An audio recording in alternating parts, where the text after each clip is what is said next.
का स्वदेशी उत्पादन 70 लाख टन बढ़ाने के लिए 6 उर्वरक संयंत्रों का उद्धार किया जा रहा है। FCIL के गोरखपुर, सिंदरी, तलचर और रामागुंडम संयंत्र, HFCL की बरौनी इकाई और BVFCL की नामरू फोर्थ। सोने पर सुहागा ये है कि देश में अब बनेगा सिर्फ नीम लेपित यूरिया, क्योंकि इससे होगा किसानों का फायदा ही फायदा। अनाज का उत्पादन 10% तक बढ़ेगा। बढ़ेगी 10 से 15% नाइट्रोजन क्षमता।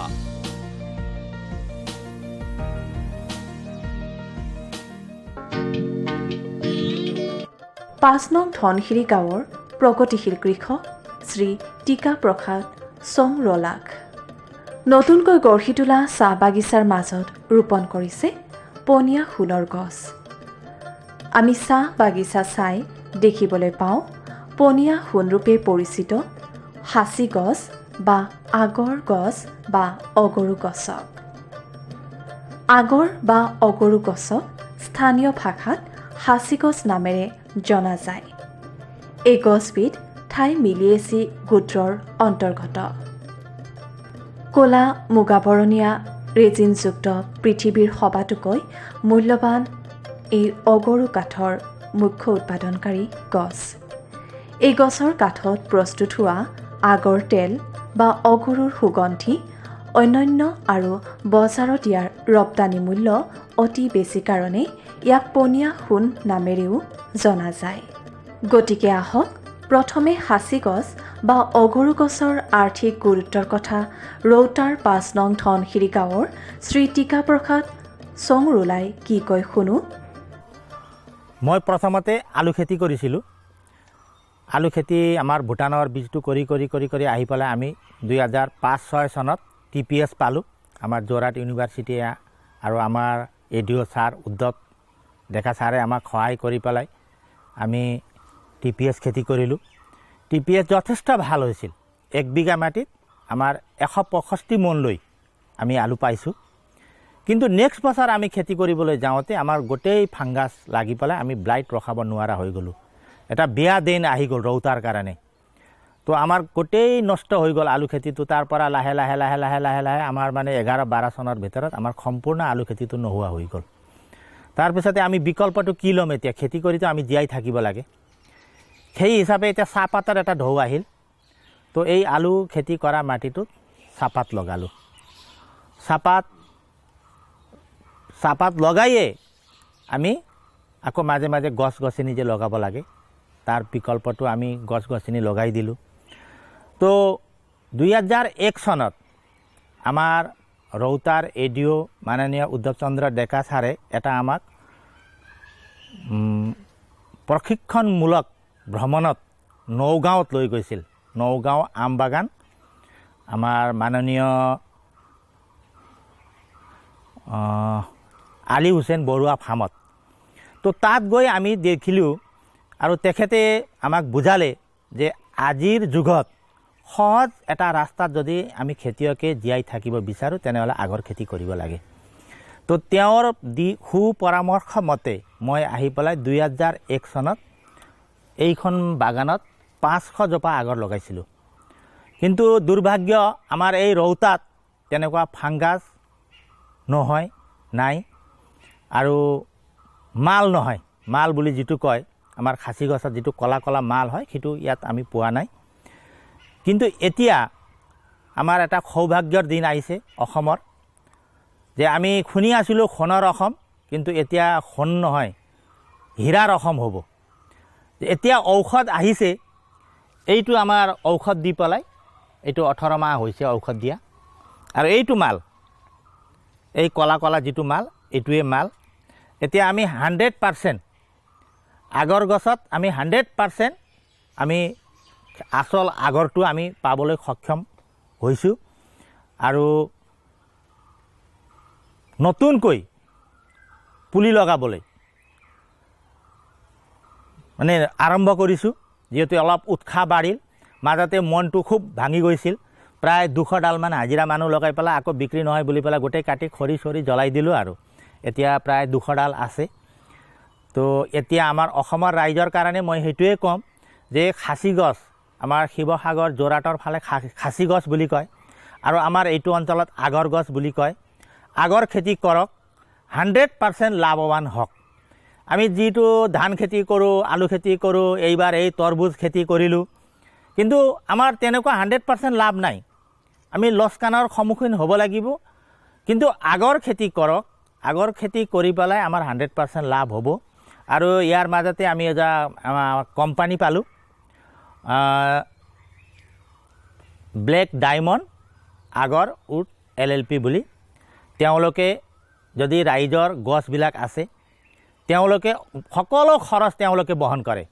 আমি মাত্ৰ গছডাল আমি বনাব লাগিব। তো এতিয়া ইয়াতো এতিয়া আমাৰ বিশ্বাস হোৱা নাছিল প্ৰথমতে। তো আমি ইমান টকা পইচা খৰচ কৰিম, প্ৰায় ইয়াতে মোটামুটি মোৰ অনুমানত 15-20 মান গৈছে। তো ইমান খৰচ কৰিবলৈ আমাৰ ইমান সাহস নহ'ব, তো সকলো ৰাইজৰে সাহস নহ'ব। তো কোম্পানীয়ে কাম কৰিব, সকলো খৰচ কোম্পানীয়ে বহন কৰিব। ঔষধ দিয়াৰ পৰা এইটো গছত কেনেকুৱা দেখভাল কৰিব লাগে আমাক শিকাব, লাষ্টত কাটি পেলাই ভাগ কৰা হ'ব। তো এতিয়া আমি আগৰ খেতি কৰিব লাগে।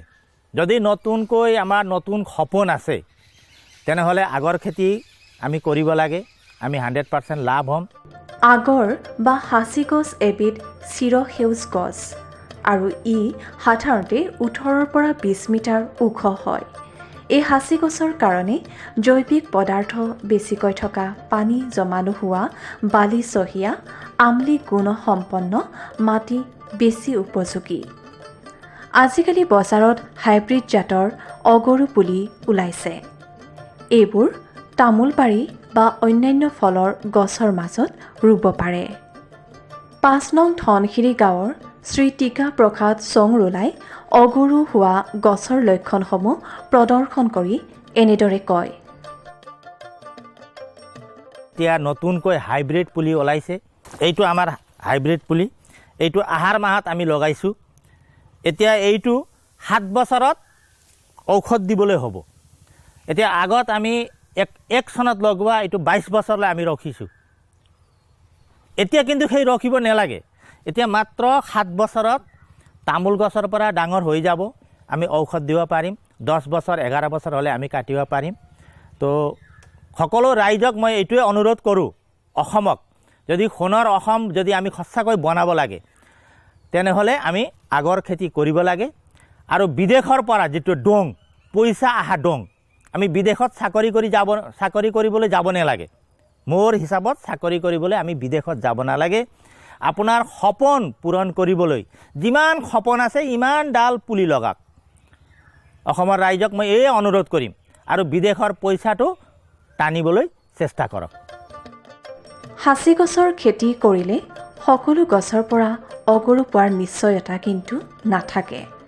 গতিকে এনে সমস্যাৰ পৰা আঁতৰি থাকিবলৈ কৃত্ৰিম পদ্ধতিৰে অগৰু উৎপাদন কৰিব পাৰি। এই কৃত্ৰিম পদ্ধতিত সাঁচি গছৰ কাণ্ডত গিৰমিট বা বটালিৰে 1 ফুটৰ ব্যৱধানত লম্বভাৱে কৰা 1 পৰা 1.5 চেণ্টিমিটাৰ ব্যাসৰ 6 পৰা 8টা ছিদ্ৰত অগৰু উৎপাদনকাৰী ভেঁকুৰ ভৰাই দিয়া হয় আৰু ছিদ্ৰবোৰ কপাহৰ দ্বাৰা বন্ধ কৰি দিয়া হয়। 6 পৰা 7 মাহৰ ব্যৱধানত বন্ধ যোৱা ছিদ্ৰবোৰ পুনৰ গিৰমিটৰ দ্বাৰা খুলি দিয়া হয়, যাতে গছজোপাত ভেঁকুৰৰ আক্ৰমণৰ বাবে উপযুক্ত পৰিৱেশ পায়। এই পদ্ধতিত প্ৰায় 9 পৰা 10 মাহৰ পাছত আগৰ কাঠ বা অগৰু সৃষ্টি কৰিব পাৰি। দলগাঁও বীজ পামত বিভিন্ন ধৰণৰ উদ্যান শস্যৰ পুলি, পাণ তামোল, নাৰিকল, নেমু, লিচু আদিৰ পুলি পোৱা যায়। নেমু, লিচু পুলি আৰু অন্যান্য সম্পৰ্কত দলগাঁও বীজ পামৰ শাখা পৰিচালক ফকুৰুদ্দিন আহমেদে কি কয় শুনোচোন আহক। আমি দলগাঁও বীজ পামত প্ৰতি বছৰেই নেমু পুলি, লেচু পুলি, তাৰপিছত তামোল পুলি, নাৰিকল পুলি, বিভিন্ন ধৰণৰ পুলি আমি এনেকৈ বনাওঁ। নেমু পুলিৰ ভিতৰত কেইবাটাও আছে, জাত আছে। Assam Assam lemon, round lemon, তাৰপিছত আছে আৰু এটা জাত ইলাচি, আৰু এই 3টা জাত আমি পুলি বনাওঁ দলগাঁও বীজ ফাৰ্মত। মাৰ্চ এপ্ৰিল মানৰ পৰা আমাৰ এই পুলি বনোৱাৰ কামটো আৰম্ভ কৰি দিওঁ। পুলি বনোৱাৰ পদ্ধতিত আমি মাটিৰ লগত কিছু গোবৰ সাৰ, লগতে আমি ৰুটেক্স যিটো শিপা বঢ়োৱাত কাম কৰে সেইখিনিৰ এটা মিশ্ৰণ বনাওঁ। সেই মিশ্ৰণেদি আমি নেমু পুলিৰ লেয়াৰিংটো কৰোঁ। 20-25 দিন পিছত তাৰ শিপা ওলায়। সেই শিপাটো সতি কাটি আমি 1 ফুট আঁতৰে আঁতৰে আমি পুলিখিনি ৰুই দিওঁ। তাৰপিছত 6-7 মাহ পিছত এইটো আমাৰ বিক্ৰী কৰাৰ উপযোগী হৈ যায়। আৰু প্ৰতি বছৰে আমি নেমু পুলি 8-10 হাজাৰমান পুলি বনাওঁ। লেচু পুলিও ঠিক সেইমতে 4-5 হাজাৰমান পুলি আমি বনাব পাৰোঁ। আৰু প্ৰতি বছৰে আমি ইয়াৰ পৰা ভাল এটা আমদানি হয় আমাৰ ফাৰ্মৰ কাৰণে। উদ্যান শস্যৰ অন্যতম শস্য হৈছে তামোল আৰু নাৰিকল। এই তামোল নাৰিকলত হোৱা বেমাৰ আৰু পোক পৰুৱা ব্যৱস্থাপনা সম্পৰ্কে কৃষি বিশেষজ্ঞ শ্ৰী পলাশমণি বৰুৱাই চমুকৈ এনেদৰে কয়। নাৰিকল খেতিৰ প্ৰধান কেইটামান বেমাৰ, আৰু আমাৰ ইয়াত পৰিলক্ষিত হোৱা এটা বেমাৰ দেখিছোঁ, বিশেষকৈ অসমৰ জলবায়ুৰ লগত নাৰিকল খেতি যিহেতু হৈয়ে থাকে আৰু ইয়াত নাৰিকলৰ উৎপাদনো হয়, কিন্তু তাৰ যিখিনি বিধিগত ব্যৱস্থা ল'ব লাগে সেই ব্যৱস্থাবিধি কৃষকসকলে নোলোৱাৰ ফলত নাৰিকলত কিছুমান বেমাৰ দেখা যায়। তাৰ ভিতৰত প্ৰধান এটা বেমাৰ দেখা গৈছে এই বেমাৰটো। এই হুলুং হৈ যোৱা নাৰিকলৰ এই বেমাৰটো খুবেই দেখিবলৈ পোৱা যায়। ই 2টা কাৰণত হ'ব পাৰে। এটা হ'ল ঘূণে ধৰা পোক, উইভিল বুলি যিটো পোক, ককনাট উইভিল পোকৰ এটা হেৰি আছে। আৰু আন এটা হ'ল কি, ইয়াত যদি কেতিয়াবা যদি ভেঁকুৰ উৎপন্ন হয় বা ভেঁকুৰে যদি সেই হেৰি নষ্ট কৰি পেলাই, তাৰ ফলত পৰিণতি হিচাপে গছবিলাকত, নাৰিকল গছত এই ধৰণৰ খোলোং বা হুলুং দেখিবলৈ পোৱা যায়। ই প্ৰধানতে ক্ষতি কৰে সালোক সংশ্লেষণ প্ৰক্ৰিয়াটোত। ই বিধিগতভাৱে সহায়ক, কাৰণ ইয়াৰ পৰা যিটো জল নিষ্কাশন হয় বা নাৰিকললৈ যিখিনি পানী যাব লাগে, যিখিনি মৌল উৎপাদন, পোষক দ্ৰব্য উঠিব লাগে, সেই পোষক দ্ৰব্যখিনি গোটেইখিনি বস্তুৱেই সি ব্যাঘাত কৰিব লাগে।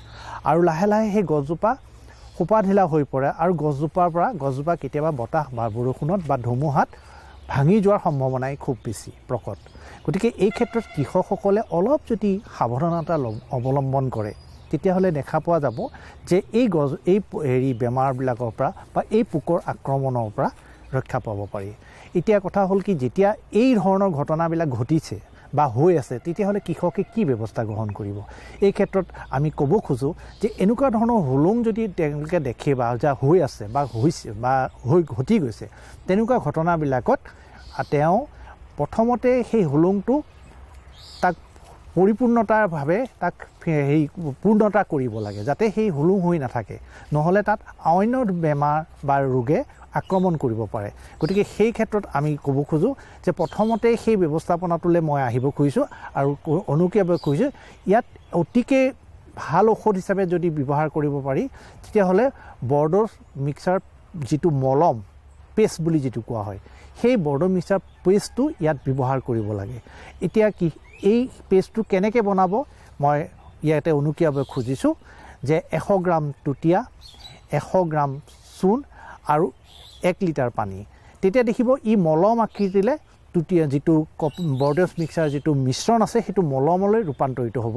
আৰু এই মলমটো সেই পৰিমাণত যদি আপোনালোকে গোটেই গছজোপাক ভিতৰৰ হুলুং অঞ্চলটো পূৰাকৈ লেপন দি পেলাই বা লেপন এটা দি, এতিয়া আমি অতি উত্তম পন্থা হিচাপে দেখিছোঁ যে সেই হুলুংটো ৰৈ থাকিলে তেতিয়া গছজোপাৰ দুৰ্বলতাটোও খুব বাঢ়ি যায় আৰু যিকোনো সময়তে বতাহ ধুমুহাত ভাঙি যোৱাৰ প্ৰৱণতা খুবেই দেখা যায়।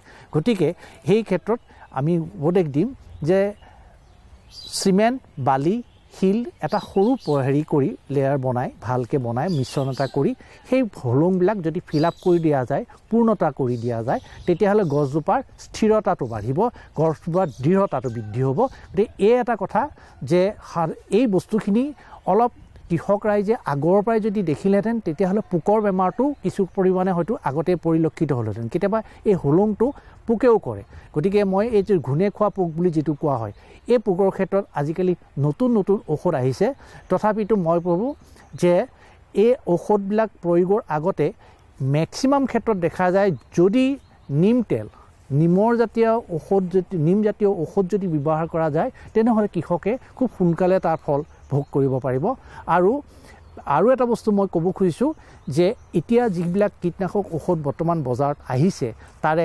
থায়োমেথক্সাম বুলি এটা ঔষধ আছে যিটো ঔষধে গছজোপাক কোনো ধৰণৰ বিক্ৰিয়া পাৰ্শ্ব বিক্ৰিয়া নকৰে যিবিলাকে চেপ যি পোকে খায় সেই পোকটো সি ধ্বংস কৰে গতিকে থায়োমেথক্সাম ঔষধটো ব্যৱহাৰ কৰিব পাৰে আৰু মেক্সিমাম ক্ষেত্ৰত দেখা যায় যে এতিয়াৰ ঔষধবিলাকত এই ঔষধটো মই এইকাৰণেই অনুকিয়াব খুজিছোঁ যে এই ঔষধৰ ব্যৱহাৰ কৰিলে বিশেষকৈ মধু যিবিলাক মৌ মাখিত কোনো ধৰণৰ পাৰ্শ্ব বিষক্ৰিয়া আমি দেখা পোৱা নাযায় গতিকে কৃষক ৰাইজক কওঁ যে নতুন ঔষধ আহি আছে গতিকে আৰু ক্ল'ৰনেণ্টানিলিপল এইটোও আপুনি ইউজ কৰিব পাৰে সেইটো ঔষধো তাকো সেই ধৰণৰ ঔষধবিলাকে আমাৰ পোকনাশকৰ ঘূণে ধৰা ঔষধবিলাকৰ ঘূণে ধৰা পোকটোক নাশ কৰিব আৰু গছজোপাৰ দৃঢ়তা প্ৰদান কৰিব আশা কৰা হৈছে কৃষকসকলে নিজৰ বাৰীখনত হাঁচি গছৰ খেতি কৰাৰ লগতে আন তামোল নাৰিকলৰ পোক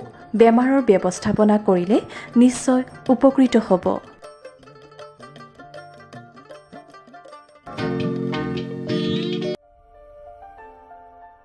ভাৰত চৰকাৰৰ প্ৰতিটো প্ৰয়াস কৃষকৰ প্ৰগতিত দি আছে এটা নতুন বিশ্বাস দেশৰ কৃষকসকলৰ প্ৰতি সমৰ্পিত ভাৰত চৰকাৰে বিশেষকৈ উত্তৰ পূৰ্বাঞ্চল আৰু আন্দামান নিকোবৰ দ্বীপপুঞ্জৰ কৃষি অঞ্চলৰ বিকাশৰ বাবে নতুন প্ৰগতিশীল পদক্ষেপ লৈছে যাৰ দ্বাৰা কৃষকসকলে দ্ৰুত গতিত উন্নতি কৰি আছে কৃষি অঞ্চলৰ বিকাশৰ গতি অব্যাহত ৰাখি মাননীয় প্ৰধানমন্ত্ৰী শ্ৰী নৰেন্দ্ৰ মোদী ডাঙৰীয়াৰ নেতৃত্বত ভাৰত চৰকাৰে এক দূৰদৰ্শী নিৰ্ণয় লৈ দেশত ৰাষ্ট্ৰীয় খাদ্য তেল মিছন অইল পামৰ আৰম্ভণি কৰিছে যাৰ দ্বাৰা উত্তৰ পূৰ্বাঞ্চলৰ ৰাজ্যসমূহ আৰু আন্দামান নিকোবৰ দ্বীপপুঞ্জৰ কৃষকসকলৰ বিশেষ লাভ হ'ব পুঁজিৰ বিনিয়োগত বৃদ্ধি পাব খোৱা তেলৰ আমদানিৰ ওপৰত নিৰ্ভৰ কৰাটো কম হ'ব আৰু ৰোজগাৰৰ সুবিধা সৃষ্টি হ'ব খোৱা তেলত আত্মনিৰ্ভৰশীলতাৰ বাবে এতিয়া ৰাষ্ট্ৰীয় খাদ্য তেল মিছন অইল পামৰ সংকল্প লোৱা হৈছে নৰ্থ ইষ্ট আৰু আন্দামান নিকোবৰ দ্বীপপুঞ্জ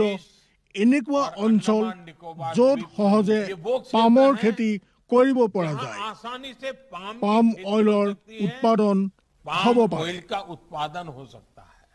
এই মিছনৰ অধীনত অইল পামৰ অঞ্চল আৰু উৎপাদন বঢ়োৱাত জোৰ দিয়াৰ বাবে চৰকাৰে 11,000 কোটি টকাৰো অধিক সাহায্য ৰাখি নিৰ্ধাৰিত কৰিছে মিছনৰ অধীনত চৰকাৰে অইল পামৰ খেতিৰ বাবে ৰোপণ আদিৰ সহায়ত বৃদ্ধি ঘটাই পূৰ্বতে পাবলগীয়া প্ৰতি হেক্টৰত 12,000 টকাৰ পৰা বঢ়াই প্ৰতি হেক্টৰত 29,000 টকা কৰি দিছে পুলি ৰোপণ সামগ্ৰীৰ অভাৱ দূৰ কৰাৰ বাবে বীজৰ উৎপাদন কৰাৰ বাবে বাগিচাকো সাহায্য প্ৰদান কৰা হ'ব যাৰ অধীনত প্ৰতি হেক্টৰ ক্ষেত্ৰফলৰ অইল পামৰ উদ্যানৰ বাবে 1 কোটি আৰু নাৰ্চাৰী বিকাশৰ বাবে 50 লাখ টকাৰ ব্যৱস্থা আছে 30 বছৰীয়া পুৰণা বাগিচাৰ পুনৰুদ্ধাৰৰ বাবে প্ৰতি পুলিত 250 টকাৰ এককালীন অনুদান দিয়া হ'ব উত্তৰ পূৰ্বাঞ্চল আৰু আন্দামানৰ বিশেষ সাহায্যৰ অধীনত তাৰ অঞ্চলৰ গাঁথনি জলবায়ু আৰু অন্য পৰিস্থিতি অনুসৰি বিভিন্ন দিশত যেনে হাফ মুন টেৰেছত প্ৰতি হেক্টৰত 4,000 টকা জেওৰা বায়োফেন্সিং তথা লেণ্ড ক্লিয়াৰেন্সৰ বাবে প্ৰতি হেক্টৰত 7,000 টকা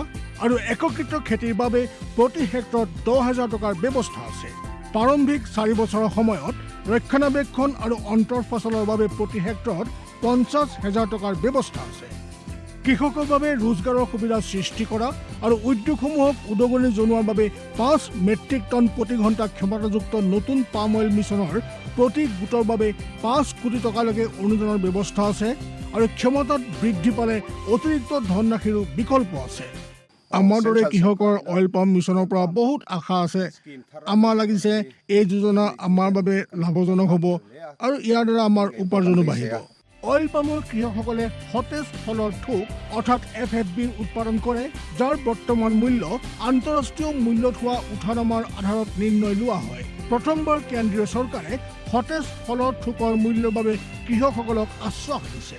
ইয়াক প্ৰকৃত মূল্য বা BP বুলি ক'ব পাৰি, অৰ্থাৎ কৃষকসকলৰ কোনো লোকচান হ'বলৈ দিয়া নহ'ব। এই ব্যৱস্থাৰ দ্বাৰা কৃষকসকলৰ বজাৰৰ মূল্য উঠানমাৰ পৰা সংৰক্ষণ প্ৰাপ্ত হ'ব। প্ৰকৃত মূল্য BP নিৰ্ধাৰণ কৰাৰ আৰম্ভণি 1 নৱেম্বৰৰ পৰা হ'ব আৰু অহা বৰ্ষৰ 31 অক্টোবৰলৈকে অব্যাহত থাকিব। ইয়াক অইল পাম বৰ্ষ বুলি কোৱা হ'ব। ইয়াৰ দ্বাৰা উত্তৰ পূৰ্বাঞ্চলৰ ৰাজ্যসমূহ আৰু আন্দামান নিকোবৰ দ্বীপপুঞ্জত খেতি বৰ ভাল হ'ব আৰু কৃষকসকলে আনন্দৰ হাঁহি মৰাৰ এটা নতুন কাৰণ পাব। किसान भाइयों गांठ बांध लो, गांठ बांध लो, बहुत बहुत है काम की, समृद्धि के पैगाम की। मिट्टी के मिजाज को समझो, मिट्टी के हर राज को समझो, मिट्टी की तुम जांच कराओ, मुफ्त सॉइल हेल्थ कार्ड ले जाओ। कभी मुनासिब बीज लगाओ, सही किस्म की खाद ले आओ, जितनी जरूरी उतनी डालो, सही मात्रा खुद पहचानो, इसको अपना मंत्र बना लो, मिट्टी की सेहत तो जानो। बात बहुत है काम की, कम लागत अधिक वरदान की, किसान भाइयों गांठ बांध लो। आज ही मिट्टी की जांच कराएं, राज्य सरकार के कृषि अधिकारी से संपर्क करें और मुफ्त में सॉइल हेल्थ कार्ड पाएं। कृषि और किसान कल्याण मंत्रालय द्वारा किसान हित में কৃষকসকলৰ বিভিন্ন সমস্যাৰ সমাধানৰ লগতে শেহতীয়া প্ৰযুক্তি আৰু প্ৰয়োজনীয় আনুষংগিক দিশৰ বিষয়ে জানিবৰ বাবে চাবলৈ নাপাহৰিব কৃষি দৰ্শন। প্ৰচাৰিত হয় প্ৰতি সোমবাৰৰ পৰা শুকুৰবাৰলৈ সন্ধিয়া 5:30 বজাৰ পৰা 6 বজালৈ।